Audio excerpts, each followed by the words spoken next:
What's up, guys? Questions? Go ahead, Ryan. Yeah. Start with Ryan. Fernando, this is your first career win. Can you tell us a bit about that and how you feel about the game today? I felt great about the game today. At the end of the day, no matter how you play as an individual, you're always looking for that stat, whether it's a W or L, and today we came to the W, and I'm deeply honored to be able to help lead these guys and be able to get this first W. It's one of many. It's our first of many, and we have 2 other games, but at the end of the day, like, although I'm really happy that we have to win, the job's not finished yet. We still need these next 2 wins, especially the big game, and then UCLA to be bowl eligible. So that's our goal right now, and we're gonna celebrate tonight and have a good time. However, we need to be focused and keep on going, especially as individuals as myself. I didn't play up to par. However, our defense, including the person who just got interviewed, Noah Williams, and the entire squad, whether it be Kade Olave, David Rees, Miles Williams, or Craig Woodson, they all came up big. And I think it's a testament to those guys. And I know the defense is elite. Our defense is elite, and it saved the offense today, and it saved me today. So I'm really grateful for them and happy for the win. Okay, other questions in the room? We'll get you a mic. Steve?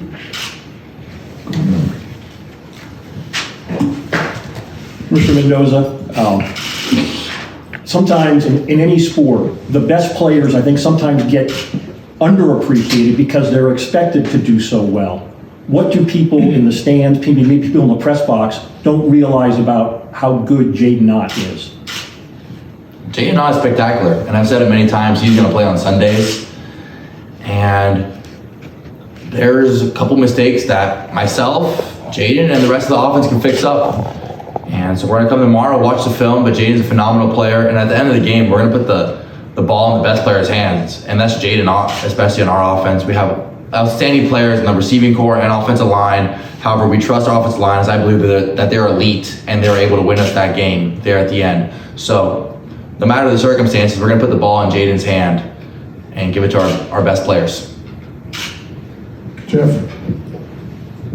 Fernando, obviously Brian scored a touchdown for you guys today. Can you just talk about how it is you ended up with his jersey, and what's your feelings as a quarterback when your center gets to score a touchdown?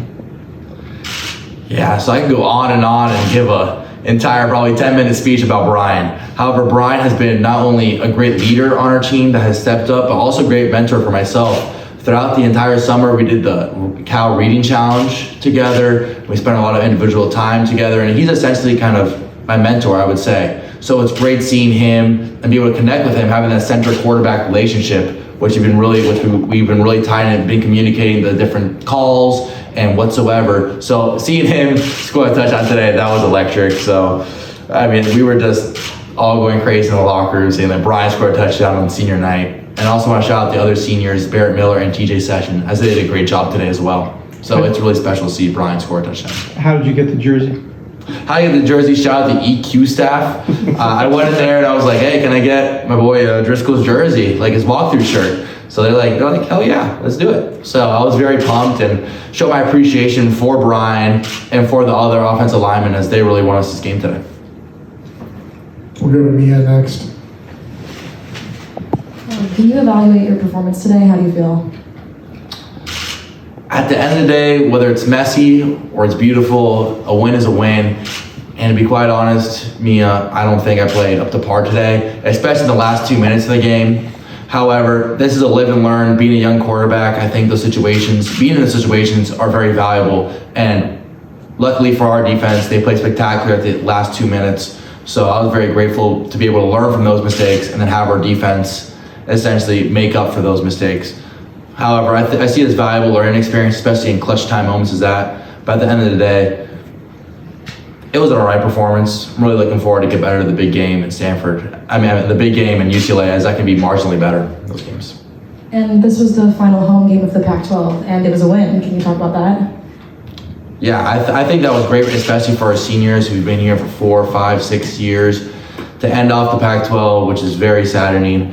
However, it's great for our seniors to get their last game in Memorial Stadium being a win. So I know that means a ton for those guys, it means a ton for the team, it means a ton for the coaches. So I'm very glad they were able to get that win today.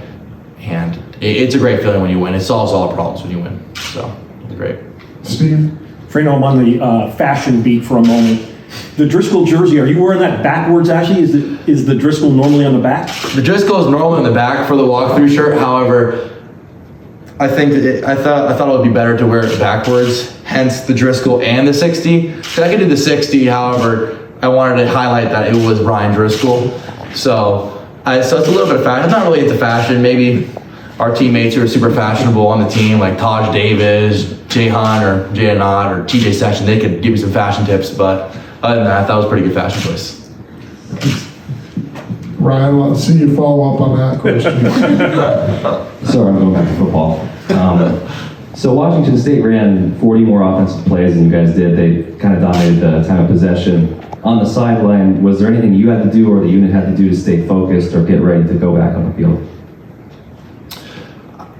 I will say this game felt a tad longer than others, hence being on the field more in our previous games. However, I think that our offensive line, our running backs, our tight ends, receivers, and our entire offensive unit did a great job staying focused on the sideline. And we took the rest needed, which was really good for us as we were able to go be energized. And we would have liked a couple more possessions. However, that's on our end, as we needed to score quicker and be more effective with the ball. So I would say that if anything, it gave us more of a rest, which is great for everybody on the offense, as we were able to stay focused and stay dialed to our next drive. And we were essentially able to talk through the calls that were going to be called that next drive. So we already had it mentally in our mind on what our job was for that play. So I think it helped us a lot. Okay, on Zoom, Steve, did you have a question? Oh, I'm sorry, Jake. Yeah. What was going through your head in the final minutes when Washington State was making their run there? I heard Jaden said that he was a little bit scared, and to be quite honest, I was the same way, as it was a tough last 2 minutes for our offense and especially myself. However, those are experiences that you do learn from, and to be quite honest, I was on the sideline, I was praying, so I can't give enough thanks to our defense and enough thanks to the God in that moment, as that was quite special to see our defense step up and be elite as they are and take a stand there against a great quarterback such as Cameron Ward. So it was amazing seeing that, and I almost had a heart attack at the end, but a win's a win, whether it's messy or beautiful. So I can't appreciate the defense enough. Any final questions for Fernando? Okay, thank you, Fernando. Thank you guys. Coming out. Okay.